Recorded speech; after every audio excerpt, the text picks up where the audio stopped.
Les mitzvot et l'antidépresseur.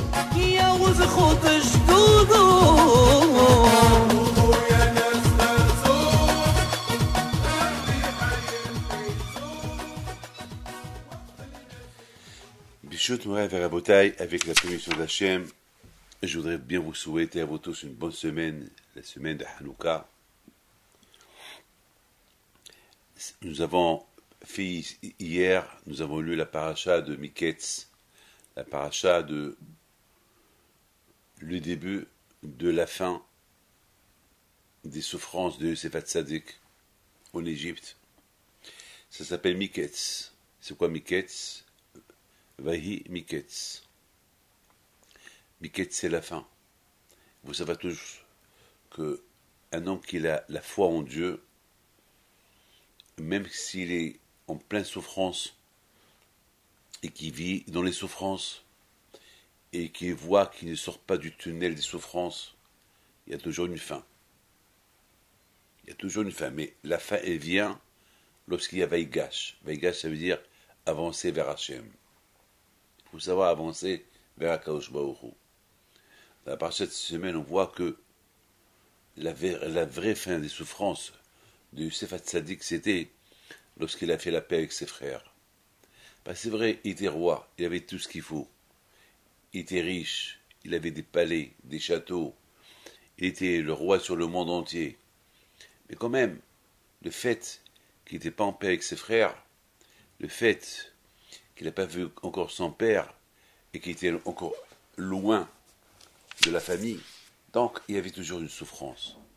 Vahi Miketz, Vaïgash. La paracha de cette semaine, c'est Vaïgash. Vaïgash, ça veut dire s'approcher. Alors, c'est quoi? La fin des souffrances, elle vient lorsqu'il y a une approche. Je voudrais bien vous dire une chose. Il y a une guerre entre un homme et sa femme. Il y a une mésentente. Il y a pas, ça va plus entre eux. Ou il y a des problèmes entre un père et son fils. Ou il y a un problème entre copains. Beaucoup de fois, vous savez, un problème, c'est un problème. Lorsqu'il y a un problème entre un couple, un problème entre amis, ou un problème entre deux personnes, ce problème qui est entre les deux, ça pose toujours un problème. Ça pose toujours un problème. Imaginez-vous quelqu'un qui va à la synagogue, il n'a pas quelqu'un à la synagogue, il n'est pas bien avec lui. Alors, déjà le fait qu'il va à la synagogue, le fait qu'il pense qu'il va rencontrer ce monsieur-là à la synagogue, déjà il n'est pas bien dans sa tête.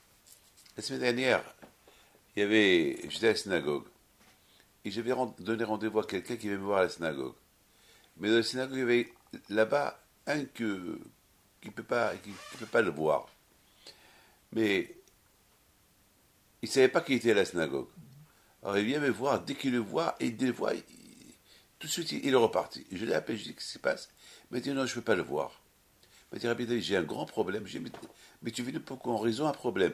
Il m'a dit, je sais, mais j'ai un grand problème, mais ça m'a posé un problème de le voir, ce monsieur là-bas à la synagogue. Je dis, mais la synagogue, c'est la maison de Dieu. Dans la maison du Dieu, c'est ton Dieu à toi et c'est son Dieu à lui. Tu vis pour Akadosh Baruch Hu, pas pour lui, mais quand même, vous voyez, ça lui a posé même un problème. Et avec lui et avec le bon Dieu. Ça veut dire qu'il a préféré ne pas faire sa prière avec Minyan et ne pas qu'on résolve son problème avec moi, après la prière, parce qu'il y avait là-bas un monsieur qui n'aime pas. Donc vous voyez que Yosef Hatzadik, alav shalom, le programme, même qu'il est devenu roi, et que maintenant, a priori, il a plus de problèmes, et que ses enfants, ils sont dans la Torah et tout, mais quand même, c'était un problème entre lui et ses frères, parce qu'ils n'ont pas encore résolu leurs problèmes. Donc, Vaïgash, il y a eu une approche entre Yehuda et Yosef s'est approché à Yehuda, et à la fin, ils ont résolu leurs problèmes, et c'était la fin. Donc, ça veut dire que, Vahi Miketz, toujours, lorsqu'il y a un problème, lorsqu'on a l'aïmouna à Akadosh Baruch Hu, il y a toujours une fin. Mais il faut savoir que cette fin-là, elle vient uniquement lorsqu'il y a une approche. Un homme qui a un problème, il faut qu'il fasse teshuva. Il approche vers Akadosh Baruch Hu. Il approche vers Akadosh Baruch Hu, il lui ouvre les portes. Mais il faut savoir, la fin, elle vient uniquement lorsqu'il y a Vaïgash, lorsqu'il y a une approche. Tu approches. Un homme, il a un problème. Qu'est-ce qu'il perd de lever les yeux vers le ciel? C'est tout. Un homme qui a un problème avec son copain, qu'est-ce qu'il perd s'il fait un pas vers lui? Pas, pas, regardez, vous savez, toujours lorsqu'on fait l'Amida, on fait Osé Shalom. Lorsqu'on fait l'Amida, on fait Osé Shalom, c'est-à-dire on recule 3 fois. Mais une fois qu'on a reculé 3 fois, après on avance encore 3 fois, on avance. Ça veut dire, on apprend de là que même lorsqu'on a un problème avec quelqu'un, on est obligé de reculer de lui, ben, ça ne peut pas rester comme ça éternellement. Il faut encore approcher vers lui. Tu as reculé 3 fois, alors avance 3 fois vers lui. Avance de 3. Tu as reculé de 3 pas, avance de 3 pas. Même dans le Shlom Bayit, beaucoup de fois dans un couple ça va mal. Ça va tellement mal que après ils divorcent à cause des bêtises. Aujourd'hui, je vous donne un parole d'honneur, il y a plein de divorces en France, à New York, à Paris, au Maroc, en Israël, partout, il y a plein de divorces. Pourquoi? Parce que malheureusement, le couple, une fois qu'ils ont reculé, aucun ne veut faire le premier pas. Et parce qu'aucun ne veut faire le premier pas, ils finissent par divorcer. Et qui sauve dans la fin? C'est les enfants. Et c'est ça ce que la Torah elle nous apprend. La Torah nous apprend, Vayi Miketz, lorsque, si vous voulez qu'il y ait une fin au problème, il faut qu'il y ait Vaïgash. Il faut avancer. Et, il le faut. Sinon, ça ne peut pas durer. Tous les conflits qu'il y a entre pays dans les guerres, c'est parce que tout le temps, il y a toujours un recul. Au lieu ils avancent d'un pas et ils vont reculer de 3 pas. Alors, c'est la raison pourquoi il y a toujours des guerres. La Torah veut nous enseigner que il y avait la guerre mondiale entre Youssef et ses frères. À cette époque, ses frères, ils ont vendu Youssef. Non seulement qu'ils l'ont vendu, mais on leur fait jurer de ne pas retourner à la maison. Donc le pauvre, il ne savait plus quoi faire. Ils l'ont juré. Ils l'ont fait jurer pour ne pas qu'il retourne à la maison. C'est-à-dire qu'il faut qu'il reste incognito. Il faut qu'il disparaisse de la circulation. Et c'est une grande souffrance pour Youssef Hatzadik. Il s'est passé que les rêves qu'il a rêvés Youssef sont réalisés. Et maintenant, c'est ses frères qui vont vers lui. Mais ils ne l'ont pas reconnu. Lui, il les a reconnus. Mais maintenant, maintenant, le pauvre, il a tellement souffert. Maintenant, voilà, il les voit entre ses mains. Il aurait pu se venger d'eux. Il aurait pu les tuer. Je ne sais pas moi, il aurait pu faire de ce qu'il veut. Non. Il a dit, c'est pas le moment. Il a dit, de toute façon, tout ce qui s'est passé avec moi, tout ce qu'ils m'ont fait, c'est Dieu qui a voulu que ce soit comme ça. Donc, il faut faire la paix. Il faut aller vers l'avance. Ça y est, maintenant, on a trop reculé pendant 22 ans. Maintenant, c'est le moment de se réconcilier. Donc, il a fait un pas en avant. Et beaucoup de pas en avant pour venir vers ses frères, pour faire la paix. Et tout ce qu'on a vu dans la Torah, que Youssef, il les a taquinés, il les a fait souffrir, tout ça, uniquement pour les mettre un peu dans leur erreur, ce qu'ils lui ont fait. Pour qu'ils fassent une bonne teshuva. Pour que s'il y a une réconciliation, elle soit quittable. Elle ne va pas être une conciliation comme ça, sans cœur, sans rien du tout. Et ses frères, ils ont compris. Donc, c'est comme ça qu'ils sont réconciliés. Si nous, on veut se réconcilier avec le bon Dieu, Bi Adoni, la Torah dit, Gash Elav Yehuda, Vayoma Bi Adoni. Ça veut dire que le juif, c'est Yehuda. Yehuda, il reconnaît toutes les fautes qu'il a fait vis-à-vis du bon Dieu. Il faut qu'il fasse une teshuva, il dit, Bi Adoni Hashem, pardon de tout ce que j'ai fait, pardon de tous les pas en arrière que j'ai fait, on s'est éloigné de toi, mais toi voilà, je te veux que tu sois tu sois en moi, Kadosh Baruch Hu. Mes amis, s'il n'y a pas, il n'y a pas cette approche vers Kadosh Baruch Hu, alors jamais il y aura de fin, il y aura toujours des problèmes. Si Youssef, il n'a pas approché le premier vers ses frères, il ne faut pas dire toujours, c'est lui d'approcher, c'est à ma femme de s'écraser. Non, c'est pas grave, tu t'écrases toi. Si Youssef, avec toutes les souffrances que Youssef a souffert, il s'est écrasé vers ses frères. Il a fait beaucoup de pas en avant vers ses frères. Une fois qu'il a fait beaucoup de pas en avant vers ses frères, alors Yehuda, lui aussi, il avance vers lui. Ça veut dire, pour faire la paix, c'est-à-dire il faut être réaliste. Mes amis, nous sommes à la période de Hanouka. À la période de Hanouka, on commence par allumer une veilleuse. Et chaque jour, on ajoute une. On ajoute une. Ça veut dire que pour arriver à la perfection, on fait des avances. On avance une, après deux, après trois, jusqu'à qu'on arrive à la huitième. Une fois qu'on arrive à la huitième, c'est ce qu'on appelle c'est la perfection, c'est la shlimout. Je pense de la Hanouka, on apprend combien de avances on doit faire vers Akadosh Baruch Hu. Combien de pas, on ne peut pas faire un seul pas. Ça, on n'a pas ce niveau-là, de faire un seul pas pour faire Teshuvah. Vous savez, je vous donne un part d'honneur. Au fur et à mesure, lorsqu'on a un problème, il faut penser, pourquoi j'ai ce problème? Peut-être c'est à cause de celle-là, peut-être c'est à cause de ça, peut-être c'est à cause de ça. Ah, c'était pas qu'on fait.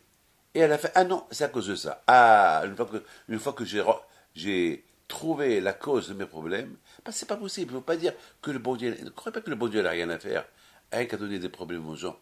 Ma fille hier, elle m'a raconté une histoire, vraiment, je vous donne la parole d'honneur. Elle m'a fait de la peine hier soir. Il y a une famille que leur fille était gravement malade. Et après un mois à l'hôpital, bon, grâce à Dieu, elle a commencé à s'en sortir. Donc, il y avait les réunions des parents la semaine dernière à l'école. Donc, ma fille aussi était là-bas. Elle a vu cette femme. Elle a demandé à cette femme comment va votre fille. Bon, grâce à Dieu, elle va bien. Elle retourne à l'école, si Dieu veut, cette semaine. Et le lendemain, le choc total. La petite, elle est morte. C'était le choc total. La petite, elle est morte. Tout le monde est malade. Et c'est une famille qui vit très très mal. Les pauvres. Ils sont très très pauvres. Ils n'ont même pas des moyens de quoi vivre. Les pauvres. Ben, vraiment, c'était tellement... C'est pas possible. Comment? Elle devait sortir. Ça veut dire... Et la même histoire qui s'est passée aussi en Israël. Jusqu'à que ces gens-là, ils ont cru que la fille est retournée à l'école. C'est pas à l'école qu'elle est retournée. Elle a attrapé un grave microbe qu'il a emporté vers Akadosh Baruch Hu 2 jours plus tard. Alors au lieu qu'on la voit à l'école, c'est au cimetière qu'ils l'ont pris pour l'enterrer. Et la même histoire qui s'est passée en Israël. En face de notre synagogue à Ashdod. Il y a là-bas une femme qui vient d'accoucher il y a 2 semaines ou 3 semaines. Elle doit faire la bar mitzvah à son fils la semaine prochaine. Elle est partie à la synagogue le Shabbat, il y a 2 semaines, il y a 2 Shabbatot, pour faire le gomel, pour remercier Hachem, que je sais que j'ai bien, parce que lorsqu'une femme elle accouche, elle doit faire le gomel, elle doit aller à la synagogue, et de la Ezat Nashim, elle fait le gomel. Ou c'est son mari qui fait le gomel. Donc elle a fait le gomel. Et la pauvre, il y a 2 semaines, la pauvre, il a eu crise cardiaque, elle est partie. Ça a bouleversé toute la ville d'Ashdod. Ça nous donne à réfléchir. Ça, bien sûr, ça vous choque. Une femme qui a 32 ans, la pauvre, qu'elle doit faire la babysittation son fils la semaine prochaine, et qui vient d'accoucher un petit qui ne va jamais la voir. Et cette petite-là, la pauvre, c'est des histoires qu'on entend chaque jour. C'est des histoires qui sont choquantes, mais on ne peut rien faire. Ça ne peut que nous laisser, ça nous marque, mais ça nous donne uniquement à réfléchir que, malheureusement, c'est des problèmes que c'est pas que chez les juifs il y a ces problèmes. C'est des problèmes de chaque jour. Combien on doit dire merci à Kadosh Baruch Hu qu'on est vivant? Bémet, ça peut arriver à quiconque. Je ne veux pas vous raconter des histoires, mais j'entends tellement d'histoires. Je ne veux pas vous faire de la paix, je ne veux pas vous angoisser. Mais pour vous dire, c'est malheureusement, c'est ça la vie. On peut rien faire. La vie était toujours comme ça. Il n'y a pas pourquoi. On ne sait pas pourquoi. C'est des choses qui viennent de la Kadosh Baruch Hu. On ne peut pas savoir pourquoi. Mais simplement, je voudrais vous dire combien on doit être toujours en avance vers le bon Dieu. Et si on avance vers le bon Dieu, Akadosh Baruch Hu aussi, il avance vers nous. Il faut savoir. Et c'est ça la menorah. La menorah, c'est lorsque les bénis Israël. Je crois que c'est la raison pourquoi Beth Hillel, ils nous ont dit que lorsqu'on allume la Hanouka, pendant la période de Hanouka, on commence par une, on termine jusqu'à 8. Chaque jour, on ajoute. Pourquoi? Pour nous rappeler que On ne peut pas avancer d'un seul coup vers le bon Dieu. C'est progressivement. Ma'alin Bakodesh.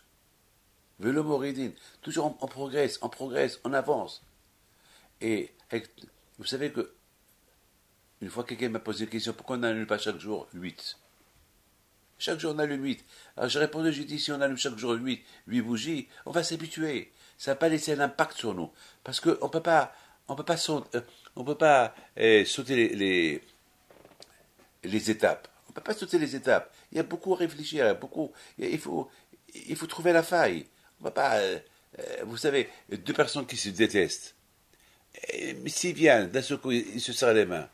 Il ne va pas faire la paix, c'est pas une paix. Il faut qu'ils s'expliquent pour érailler, pour enlever la haine qu'il y a dans leur cœur. Mais c'est vrai que, allez, je te pardonne, allez, on se pardonne. D'accord, mais c'est pas toujours, chacun va dire pourquoi je me suis écrasé devant lui. Enfin, à Kolpanim, il faut, et même dans la paix dans le couple, c'est des étapes. Tu peux pas, après que tu as fait du mal à ta femme, tu vas dire, allez, tu m'excuses. Non. C'est vrai, tu m'excuses, je veux plus recommencer. Et après, tu dis, bon, c'est pas de ma faute, ou c'était de ma faute. Enfin, il faut s'expliquer. C'est pas un pardon et c'est tout. Ça n'existe pas comme ça. C'est vrai, on efface. Nous-mêmes, lorsqu'on fait échouva au bon Dieu, le Rambam, il dit, il faut qu'il y ait un vidou, il faut qu'on dise les fautes qu'on a fait. On peut pas lui dire, Hachem, pardonne-moi pour tout ce que j'ai fait. Non, il y a trop, tu as trop fait. Hachem, pardonne-moi, j'ai fait ceci. C'est pour ça qu'on dit dans la prière de Kippour, on détaille toutes les fautes qu'on fait. On détaille. Pourquoi on détaille? Dans la prière, on détaille. Pourquoi? Parce que l'homme en lui-même, c'est dur pour lui d'admettre tout ce qu'il a fait. Vous vous imaginez, moi je vais admettre devant tout le monde, j'ai volé. Alors qu'est-ce qu'on dit pour tout le monde? Tout le monde dit j'ai volé. C'est dur pour un homme de dire au bon Dieu j'ai volé. Alors nous tous on dit j'ai volé dans la prière. Et à l'homme de penser, ouais, vraiment Hachem, je dis pas j'ai volé simplement comme ça, c'est vrai, j'ai volé. J'ai fait ceci, j'ai fait cela. Donc pour arriver à la perfection, il faut détailler les choses. C'est pour ça la raison, à Hanouka, on allume.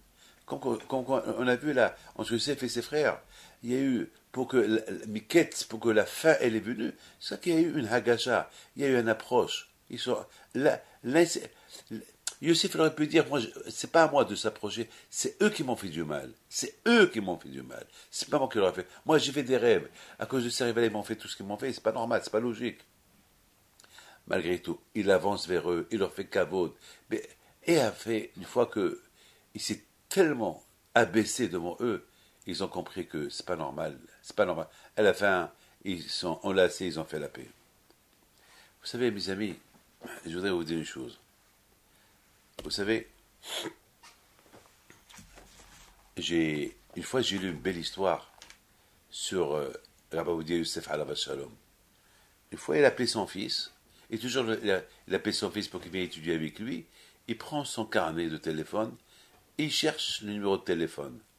Après, il appelle. Une fois, sa femme, il lui dit, attends, mais tu l'appelles chaque jour, quoi, tu ne te rappelles pas de son numéro? Elle dit, bon, je vais apprendre bien mon numéro. Et pendant qu'il appelait son fils est arrivé. Et son fils, il lui dit, papa, mais on s'appelle tout le temps, 1000 fois par jour. 1000 fois, enfin, on s'appelle tout le temps. Et comment ça se fait il faut que chaque fois que tu m'appelles, il faut que tu votes? Lui aussi, il pose la même question que sa mère. Et quelle a été la réponse d'Rabbi Youssef? Il dit, on peut pas retenir dans la tête deux choses. Et pourtant, j'ai 1000 fois, j'ai essayé de retenir ton téléphone et j'arrive pas à le retenir. Parce que je retiens dans ma tête que la Torah, pas des numéros. Pas les numéros. Moi, j'aime la Torah. Et lorsqu'on aime la Torah, on peut pas retenir autre chose que la Torah. Moi, toute ma tête, c'était comment aider les Juifs, comment aider mon peuple, comment trouver une solution pour quelqu'un. C'est ça, ma tête, elle est prise. Lorsque j'ai écouté ça, j'ai dit, bon Hachem, grâce à Dieu, moi aussi c'est pareil. Moi aussi j'aime tellement Akadosh Baruch Hu, j'aime tellement la Torah, et je vais toujours la Torah en priorité, que moi-même, même mon propre téléphone, mes numéros, je ne les connais pas. Je vous donne la parole d'honneur. J'ai 2 téléphones, 2 portables. J'ai même le téléphone de la Yeshiva. Ça fait 30 ans de l'existence de la Yeshiva. Je ne connais même pas le téléphone de la Yeshiva. Le seul téléphone que je connais, c'est celui de ma mère. celui de mes parents depuis 40 ans. Depuis 40 ans qu'ils sont en Israël, je connais leur téléphone. Parce qu'à cette époque-là, j'étais encore jeune. À cette époque, j'avais que 22, 23 ans. Donc, j'étais pas trop attaché à la Torah comme que je le suis aujourd'hui. Donc, le seul téléphone que je retiens. Je vous dois parole d'honneur, je ne connais pas le téléphone de la Yeshiva de Lyon, de Paris, de chez moi, de la maison, je ne le connais pas. Parce que de ma tête, toujours, j'essaie d'avancer vers Akadosh Baruch Hu. J'avance. Avant-hier, j'ai dit, je suis presque dégoûté de cette vie matérielle. On vit dans un monde de sheker, un monde de mensonges. Il y a trop d'hypocrisie. Il n'y a pas... Je m'excuse, hein. Je sais pas, au lieu qu'on avance, on recule. Un monde... Beaucoup des fois, ça m'énerve. Avec tous les cours de Torah, je peux répéter, et je vois les gens, ils parlent dans la prière, et je vois les gens qui ne sont pas encore attachés à la Torah. Alors, ils savent la vérité. Pourtant, ils savent qu'après 120 ans, ils vont rien prendre avec eux. Ils vont trouver rien. Il n'y a rien à prendre. Au lieu qu'ils avancent, il y a des gens qui ont 60 ans. Au lieu après 30 ans que j'écoute mes cours de Torah, je ne vois pas qu'ils ont avancé. D'un pas. Ils sont toujours les mêmes. Pourquoi? Parce qu'ils ne veulent pas. Le seul jour que je les vois avancer, c'est à Kippour. Et pendant que je parle, eh ben, ils vont bouger la tête, signe qu'ils sont d'accord avec moi, mais après, ils oublient. Après, la vie de chaque jour, elle les fait oublier. Mais c'est pas la vie, c'est chaque jour qui passe, c'est un jour de perdu. On ne peut plus récupérer le jour qu'on a. Si Rabbi Saïd Salanter dit qu'un homme qui n'a pas mangé un repas, ou 2 repas, eh ben, c'est pas le soir qu'il va manger 3 repas, du matin à l'après-midi du soir. Non, ce que tu as raté, tu as raté. Tu as raté une prière, c'est fini, tu l'as raté. Tu as raté une bénédiction, ça y est, c'est raté. Celui qui a raté de remplir le loto, ah, j'ai rempli, c'est fini. Il arrive, c'est fait, c'est trop tard, c'est fini. Le guichet, il est fermé. Et après, il voit qu'il a gagné les numéros, c'est trop tard, tu aurais dû venir plus tôt. Chaque jour, chaque jour, on peut gagner, et malheureusement, au lieu de gagner, on perd. On perd. Celui qui est en bis-bis avec, celui qui n'est pas bien avec sa femme, le perdant, c'est les deux. C'est les deux, c'est dommage. Au lieu de gagner, ils perdent. Parce qu'il y a beaucoup de choses à faire dans la vie. Il y a beaucoup des enfants qui tombent, qui profitent de l'occasion que les parents sont en guerre, comme ça. Parce que le père, il essaie d'avoir de ses côtés, la maman, elle essaie d'avoir de ses côtés, et c'est les enfants qui gagnent. Et c'est ça. Mes enfants, mes amis, il faut savoir une chose. Je ne dis pas, il faut oublier vos numéros de téléphone. Non. Mais au moins, faire un petit geste pour le bon Dieu, c'est tout. On voit Rabbi Yosef Alav Shalom, il avançait toujours vers Akadosh Baruch Hu. À tel point que dans sa tête, il n'y a pas de place pour autre chose. Ce que je voudrais vous dire, j'ai ici une lettre, une super lettre, c'est une lettre qu'il y avait un homme qui a écrit un petit livre, un livre sur les halachot, et il les a envoyés à Rabbi Yosef. Et Rabbi Yosef, il a fait cette belle lettre-là de remerciement pour l'être qu'il lui a écrit. Et il lui dit, eh ben, je te souhaite que tu progresses dans la Torah. Alors, il lui dit que lorsque tu m'as envoyé pour que je t'ai fait la haskama pour ton livre, haskama, ça veut dire une lettre comme quoi Rabbi Yosef, il est d'accord avec le livre qu'il a écrit. C'est-à-dire que ce rabbin-là, il a écrit un beau livre, et maintenant, Rabbi Yosef, il lui fait une belle haskama. Mais avant de lui faire la skama, Rabbi Yosef lui a dit, tu sais que tu m'as envoyé des feuilles pour que je lis qu'est-ce que tu as fait dans ce livre-là. Des feuilles, des exemples. Mais ces feuilles, c'était des lettres originales. Alors, il lui dit, étant donné que ces lettres-là, ces feuilles originales que tu as écrites, que tu m'as envoyées, tu m'as pas dit, est-ce que je les prends pour moi ou je les rends? Parce que ils ont quand même une valeur, parce que c'est ton écriture. Donc, est-ce que tu veux que je les rends, ou bien je les garde? Parce que, sinon, et en plus, il faut que tu m'écris une lettre. Est-ce que je les rends, ou je les garde? Parce que quand même, il faut que tu m'écris une lettre que tu me les as données, Matana Gmora, tu les as données en cadeau. Parce que c'est fait quand même, c'est de l'argent. Même si ça coûte rien qu'un sou, mais un sou, voler un sou à quelqu'un, c'est comme si tu as volé 1 milliard. Dil pota kemea. Il faut pas croire que si tu trouves, par exemple, tu as besoin d'un euro ou 50 centimes, ben, tu mets tes mains dans la poche de quelqu'un, tu prends 50 centimes, tu dis, c'est quoi 50 centimes? C'est rien du tout. Eh ben, celui qui prend 50 centimes sans permission, comme s'il a pris 1 milliard. Et tu prends un stylo à quelqu'un, même s'il coûte rien du tout, et tu le rends pas, eh ben, c'est comme si tu as volé 1 milliard. T'as pas le droit.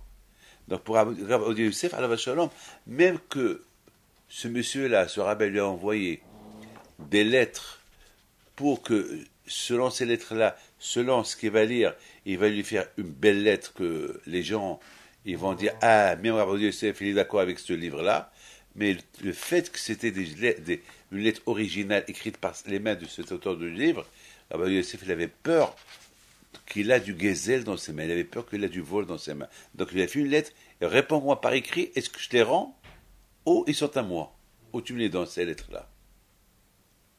Ça veut dire, c'est de la folie tout ce que je vous dis. Vous savez qu'il y a une halakha, qu'on n'a pas le droit de boire, un dayan, un juge, il n'a pas le droit de boire un peu de vin, et après, il fait un jugement. Parce que le vin, il perturbe un peu la tête. Rabbi Yosef, lorsqu'il faisait la Habdallah, samedi soir, il se repose 10 minutes, un quart d'heure, et après il donne son cours de Torah. Lorsqu'il nous dit pourquoi tu fais ça, il nous dit parce que j'ai fait la Habdallah. Et un dayan qui boit un peu de vin, il n'a pas le droit de juger après. Il faut qu'il attende un peu. Ça veut dire que, on voit cette tzadikim-là, toujours, ils avancent, ils ne reculent pas. Ils avancent toujours dans la Torah, ils avancent. Parce que lorsqu'on dit, ça c'est rien, ça c'est rien, on néglige les choses. Eh ben, ça c'est rien, ça c'est rien, ça c'est rien, et à la fin on tombe. C'est-à-dire, il faut toujours avancer. Il n'y a pas ça c'est rien, il faut toujours être réveillé. Vous savez, bien sûr, ce que je suis en train de vous dire, c'est pas tout le monde est d'accord avec moi. Mais ceux qui ne veulent pas être d'accord avec moi, c'est sans problème. Mais c'est comme ça la vérité. Je vous dis la vérité. Dans la vie, il faut. Allah dit, moi, je me rappelle que la Torah. Étant donné que je suis pris dans la Torah, je me rappelle que je veux pas. Il n'y a pas dans ma tête des numéros. La plus forte raison, les numéros de l'argent. Mes amis, maintenant vous avez compris ce que. Vous avez bien compris maintenant combien chacun de nous il doit faire attention. Par exemple, il y a une halakha qui dit jusqu'à combien c'est tellement pendant cette fête de Hanouka, on doit faire rentrer la Torah dans le corps. D'ailleurs, c'est ça le miracle de Hanouka. Le miracle de Hanouka, c'est de voir la lumière. Alors, je vois la lumière. Ça fait quoi cette lumière? Pour toi, ça fait rien du tout cette lumière. C'est vrai. Je vois une bague, une super bague. La bague, ça me donne plaisir. Regardez une femme, tu lui donnes une super bague. Dès qu'elle voit la bague, elle est contente. Merci, merci mon mari, merci mon mari. Après un jour, 2 jours, 3 jours, 4 jours, ça va, elle veut une autre bague. Ça, c'est fini, c'est fini. Elle a tellement regardé, elle a tellement vu, ça, et maintenant, elle veut autre. Elle veut passer à autre chose. Des boucles d'oreilles maintenant. Et c'est comme ça. Mais dans la mitzvah, on fait mitzvah, on est super content. On est content. Lorsqu'on fait mitzvah, lorsque le corps il participe à une mitzvah, jamais on a vu quelqu'un qui a fait mitzvah et qui dit j'ai regretté de la faire. Mais par contre, quelqu'un qui a fait une avera, il regrette pourquoi il l'a fait. Au départ, il est tenté de la faire, et à la fin il l'a fait, et après il regrette pourquoi il l'a fait. Il regrette parce que le corps, il veut toujours avancer. Le corps en lui-même, il veut avancer. Même lors de cette Sarah qui réduit cette avance-là. Alors, il faut la Torah qui nous aide, il faut étudier la Torah. S'il n'y a pas la Torah qui nous aide à avancer, alors on va reculer. Et après on va faire des avérots, après on va regretter. Et après on va le regretter. Pourquoi? Parce que il manque de l'essence. Une voiture pour qu'elle avance, il faut lui mettre de l'essence. Et l'essence c'est la Torah. Pour sentir bon, il faut du parfum. Si on veut sentir bon la Torah, il faut étudier la Torah. Il faut se parfumer avec la Torah. Si on veut avancer, combien c'est important. Chaque fois qu'on allume la Hanouka, ça veut dire on progresse, on s'habitue. Si on allume chaque jour, chaque jour 8, on va s'habituer. Mais non, la Torah, Hakim, ils veulent que chaque jour, on avance, petit à petit, on avance, pour faire pénétrer l'histoire de ce que les Grecs, ils ont voulu nous faire. Et les Grecs sont toujours là. Hein. Ne crois pas que c'est fini avec les Grecs. C'est pas fini encore. Ça veut dire que la culture, le Tzara grec existe toujours. Le seul moyen pour stopper le Tzara grec aux Romains, c'est par la Torah Kedusha. C'est la raison pourquoi on dit Ner Ish Bebeto. C'est quoi Ner Ish Bebeto? Ner, c'est la Torah. Qui Ner Mitzvah Torah Or. Ner, c'est la Neshama. L'âme. L'âme s'appelle une bougie. La Torah, elle s'appelle Ner, la bougie. La bougie, elle bouge. Nous aussi, on doit bouger. C'est pour ça que les Juifs, toujours, ils bougent. Il faut toujours bouger. Vous savez, s'il y a une mouche qui vient vers vous, eh ben, si vous ne bougez pas la tête, eh ben, elle vous pique. Et la mouche, elle ne s'arrête pas. Depuis que tu la renvoies, elle retourne encore. Soit que tu la tues. Et c'est ça le Tzara aussi. Tu le renvoies, il retourne. Tu le renvoies, il retourne. Il tourne autour de toi. Tu sais même pas qu'il peut être derrière toi, il peut être devant toi, il peut être dans tes pieds. Et puis tu peux que. C'est ça là, le Tzara. Ner Ish Bebeto. Ner, c'est la Torah. T'as une Neshama. Akash t'a donné la Torah pour maintenir la Neshama, l'âme dans ton corps. Ish, c'est l'homme. Beveto, c'est le corps. Ça veut dire qu'il faut faire pénétrer la Torah. Et toi, homme, il faut faire pénétrer la Torah dans ton corps. Pour que tu puisses exister. Combien c'est important de faire rentrer. Il faut sentir la Torah. Tu vis à travers la Torah. C'est comme le manger. Lorsque tu as faim, tu manges et tu te rassasies. Et tu peux bouger. La Torah aussi, il faut te rassasier par la Torah. Rien qu'à travers la Torah et les mitzvot, qui s'appelle Ner, que l'homme y fait rentrer dans son corps, qui s'appelle Beto. C'est quoi Baït? C'est quoi la maison? Ner Ish Bebeto. Tu veux maintenir ton corps, monsieur Pinto, monsieur Piton, tu veux maintenir ton corps attaché à Dieu, Ner, il faut faire rentrer là-bas la Torah. Parce que sinon tu tombes dans l'influence grecque qu'elle existe jusqu'à maintenant. Mes amis, l'influence est toujours là. Toujours elle est là. D'ailleurs, c'est pour ça qu'on allume la Hanouka vers la rue. Vers la rue, toujours. Pourquoi vers la rue? Parce que justement, tout le problème à nous, c'est dans la rue. Qu'est-ce qui se passe? La saleté de la rue. Mais la Hanouka, elle est à l'intérieur de la maison aussi. Parce que dans la maison aussi, on peut faire des bêtises. On peut apporter la rue dans la maison. Toute la saleté de la rue, on peut l'apporter dans la maison. Aujourd'hui, avec les petits ordinateurs aujourd'hui, les petits téléphones aujourd'hui, il y a toute la saleté du monde dans un petit téléphone. Que Dieu préserve. Et ça peut être catastrophique pour une famille. Toute la rue, elle est là. C'est la raison pourquoi on allume la Hanouka pour nettoyer la maison de toutes les mauvaises choses, éclairer la rue aussi. Que lorsque tu es dans la rue, il faut que tu penses qu'à des bonnes choses, pas des mauvaises choses. Pour ne pas que le corps il soit influencé par les choses de la rue. Ner Ish Bebeto. Il faut qu'il y ait la Torah dans ton corps. Bayamim Hayem Bazemanazé. Tous les problèmes qu'il y a eu il y a quelque temps, avec les Grecs, ils ont voulu assimiler les Juifs. Ils ont interdit aux Juifs d'étudier la Torah, de faire les mitzvot, de respecter Nida, de mettre tefillin, de faire Shabbat. Aujourd'hui, personne ne nous oblige de ne rien faire. Aujourd'hui, on peut tout faire. Mais le Tzara, il est grand. L'influence, elle est grande. L'influence, si un jour on était forcé à faire les choses, aujourd'hui, personne ne nous force à faire les mauvaises choses. Mais les mauvaises choses, ils sont dans la rue. Et on est obligé. Je m'excuse de vous le dire. J'étais quelque part. Et je recevais les gens. Et puis il y a une femme que ce soit en face de moi. Et involontairement, elle pousse ses pieds, et en poussant ses pieds, elle a touché mes pieds. Donc moi, j'ai reculé tout de suite, et j'ai vu que elle a, non seulement elle a dit ni merci, ni pardon, ni rien du tout. Rien du tout. Rien du tout. Ça m'a. Et je vois encore que ça soit encore. Elle veut être encore plus à l'aise, et encore tellement à l'aise qu'elle a étendu encore ses pieds. Je dis, madame, asseyez-vous bien. Beaucoup de fois, ça arrive que des gens qui viennent, ils s'assoivent, ils veulent mettre un pied sur un autre pied, et ils sont mal habillés. Alors je dis, madame, mais les pauvres, ils ne savent pas. Attends, tu viens devant un rabbin. Attends, tu es mal habillé. Quand même, un peu de respect. Ils ne savent pas. Ils ne savent pas.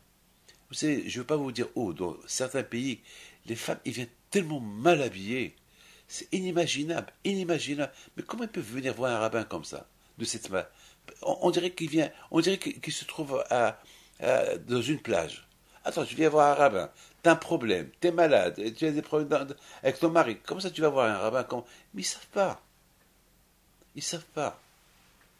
C'est l'influence de la rue. Ils croient que le rabbin peut les accepter. Beaucoup de fois, il y a des femmes qui veulent que je fasse une bracha à leur fille. Et la photo, elle a été prise à la plage. Et ils savent pas. Ils savent pas que c'est. Quand moi je vais voir ça, déjà psychologiquement, déjà le fait de savoir, je sais pas. Et beaucoup de fois, c'est pas le première qui vient me voir. On va leur donner une blouse à mettre. Alors ça y est, pourquoi mettre une blouse? Et cette blouse peut-être elle est sale. Alors habille-toi bien. Avant de voir leur rabbin, ils savent pas. Ils savent pas. Parce que c'est l'influence de la rue. L'influence de la rue. Cette femme-là qui voulait s'asseoir bien, qu'elle a touché, mais est-ce qu'elle a cru, elle a cru que c'est normal. Enfin, mais tellement que c'est normal, parce que même pardon, elle l'a pas dit. Bon, je ne veux pas mal les juger, mais les pauvres, ils savent pas. Une fois, je me suis énervé une fois sur un rabbin. Il dit, mais comment ta communauté, je lui dis, mais comment tu acceptes toutes ces femmes-là qui viennent prier comme ça? Vous savez qu'est-ce qu'il me répond? Il me répond, Rabbi David, vous avez raison.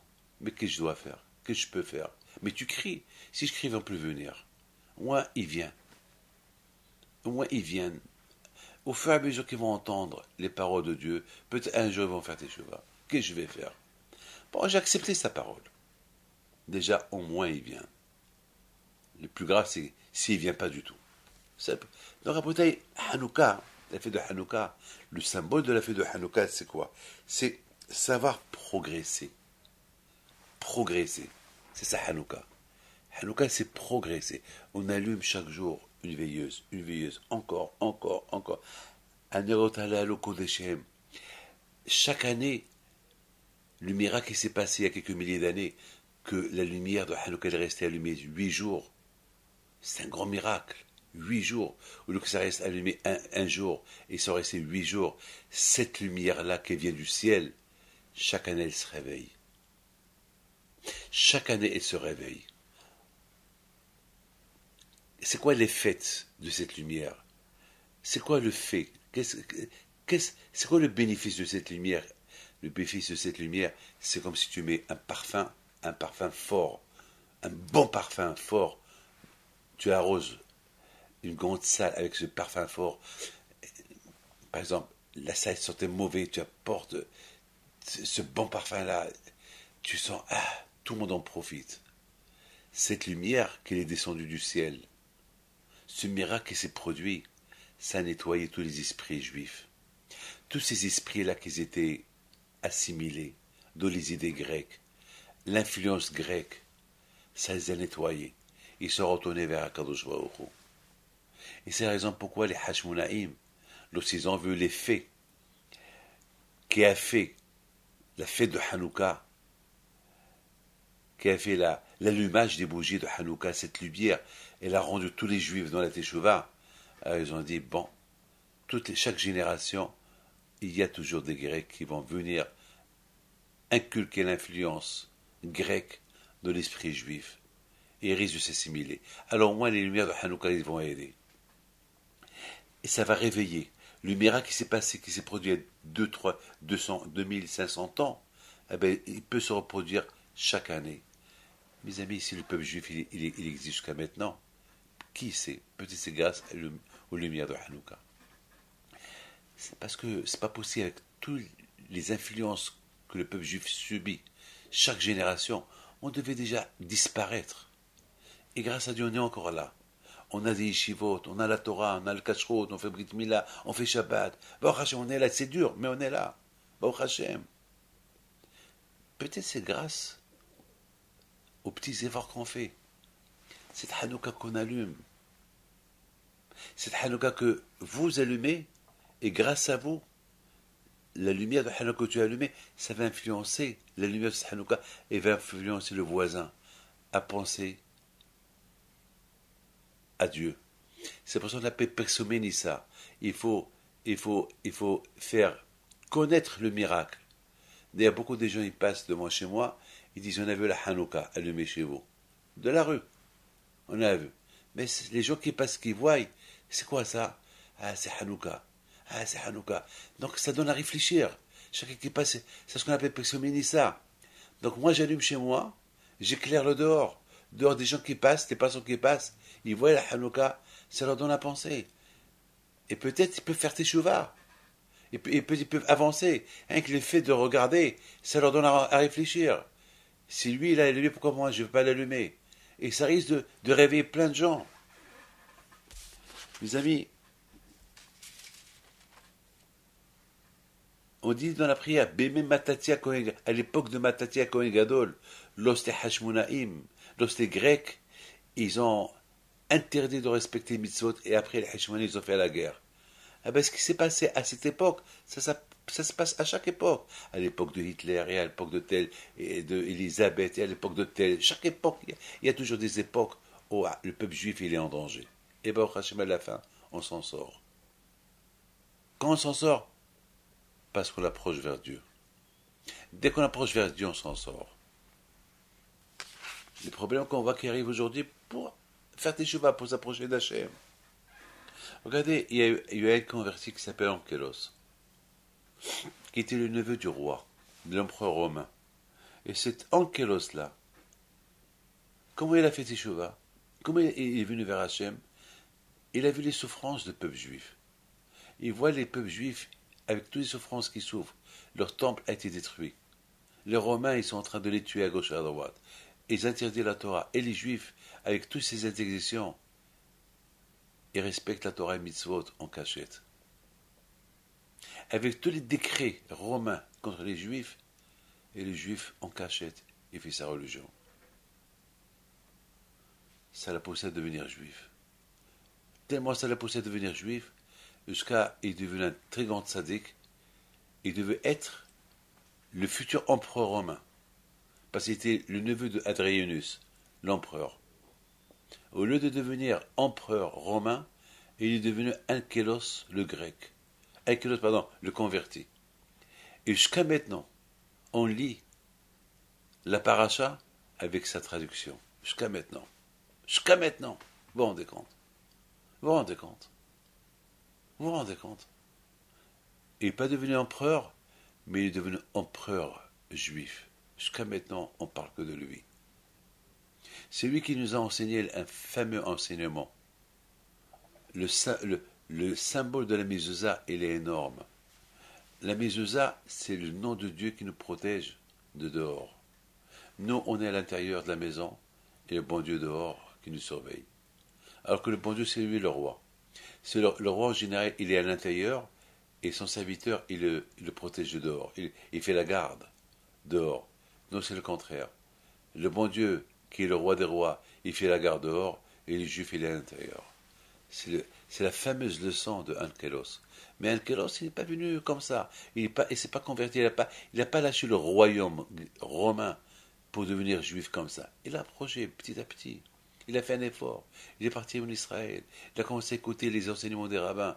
Et de là, il est devenu ce qu'il est devenu. C'est de la folie. C'est de la folie. Maintenant, Raboutaï, la Ségoula, le secret des lumières de Hanouka, ils sont tellement saintes.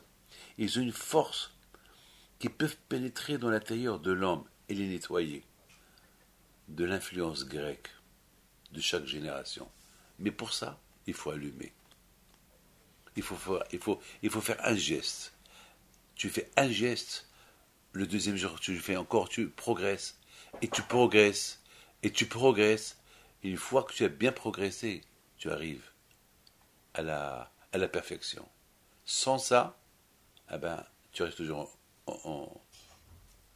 tu restes toujours en arrière. C'est bien, mes amis, il faut savoir une chose, que l'allumage de Hanouka, c'est pas allumer la Hanouka. Allumer la Hanouka, tout le monde l'allume. C'est pas ce qu'on appelle la tradition. La tradition. On ne fait pas la religion par tradition. On fait la religion par rapport à un effet, à une histoire. C'est vrai, tout le monde fait. Bon, tout le monde allume la Hanouka. Tradition. Tradition. Eh ben, donc si tu fais la chose par tradition, donc ça va faire aucun effet sur toi. Ça va être la tradition. Mais il faut dépasser, il faut passer la tradition. De tradition à quelque chose de mieux. Et c'est ça, mes amis, la fête de Hanouka. Mes amis, je voudrais simplement vous rappeler une chose. Et je termine. Ce qui est extraordinaire, c'est, on a vu dans la Torah, il y a Yehuda, les enfants de Yehuda, ils ont fait des fautes. Et par rapport aux fautes qu'ils ont fait, ils ont été punis. Tout de suite, ils ont été punis tout de suite. Mais la Torah, on ne voit pas que les Shvatim, tout le mal que les Shvatim ils ont fait à Youssef, on n'a pas vu que le bon Dieu les a punis. Alors que la Torah elle nous écrit les fautes qu'ils ont fait, les enfants de Yehuda, ils ont été punis sur place, mais on n'a pas vu que la faute qu'ils ont fait les Shvatim, ils ont été punis. Et pourtant, ils sont retournés en réincarnation. Donc, la réponse, elle est simple. C'est parce que les enfants de Yehuda, ils ont fait une grave faute vis-à-vis à eux et à Kadosh Baruch Hu. C'est une faute qu'ils savaient, c'est une faute qu'ils sont en train de faire. Alors que les Shvatim, les tribus, lorsqu'ils ont fauté en vendant leur frère, eux, ils n'ont pas cru qu'ils ont fait une faute. Au contraire, ils ont cru qu'ils ont fait une mitzvah. C'est pour ça que le bon Dieu ne les a pas punis. Surtout, il ne les a pas punis parce que après, ils ont commencé à faire un bilan de conscience. Et peut-être on a fait une avera. Lorsqu'ils ont vu qu'ils ont commencé à avoir des souffrances, ils se sont dit peut-être on a fait une avera, peut-être on n'aurait dû pas le vendre. Au moins ils ont fait une teshuva. C'est ça ce qu'on apprend beaucoup des fois, on croit bien faire. Mais après il faut voir, est-ce vraiment on a bien fait? Beaucoup des fois on se trompe, on croit qu'on a bien fait, on a mal fait. Ben, c'est pour ça que je ne les ai pas punis. Parce qu'on a vu que le béni Israël, que les Shvatim, non seulement qu'ils ont fait un bilan de conscience, ils ont fait une grande teshuva, et à la fin, on a vu que, une fois qu'ils se sont rendus compte qu'ils ont mal fait, c'est là que la paix totalité, et ce fut entre eux et leurs frères. C'est-à-dire que beaucoup des fois, on fait des choses, mais la chose elle est mauvaise. Mais parfois dans la tête on dit, même qu'elle est mauvaise, mais je devais la faire. Parce qu'il fallait la faire. Mais parfois il faut voir, Bémet, est-ce que tu as raison? Peut-être tu n'as pas raison. Beaucoup de fois, il y a un homme qui veut punir sa femme. Parce qu'il a raison. Peut-être Bémet, vraiment il a raison. Alors, peut-être la femme après va lui dire, pardon mon mari pour le mal que je t'ai fait. Mais après, il faut que l'homme, Bémet, il réfléchit. Est-ce qu'il avait raison? Il se peut que sa femme, il lui dit pardon du coup parce qu'il voulait faire la paix avec son mari. Mais parfois, ça peut arriver que le mari, une fois qu'il a bien réfléchi, il va voir que sa femme, elle avait raison et qu'il ne fallait pas lui faire ce qu'il lui a fait.